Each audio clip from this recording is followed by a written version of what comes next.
Ni matumaini yangu huberi wa afya karibia ndani ya habari za Lema News.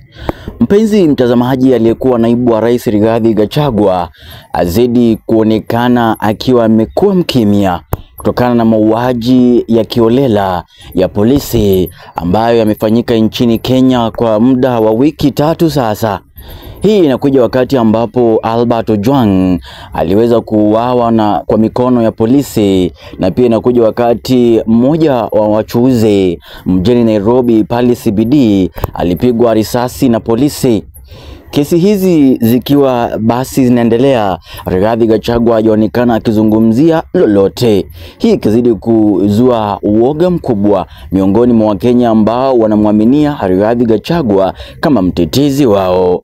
Wengi wanahisi Rigathi Gachagua huenda ametulia ama anaogopa huendapo akazungumza ataweza kuchokoza serikali na serikali itaweza kumwingilia. Ni mambo ambayo bado Wakenya wanazidi kujiuliza maswali mengi. Kwa mtazamo wako, je, wadhania ni kwa nini Rigathi Gachagua amenyamaza? Toa maoni yako huku ukizidi kufuatilia habari zetu kwa undani. Fahamu kwamba hii ni kituo chako cha habari cha Lema News. Mimi naitwa Collins Kebaso.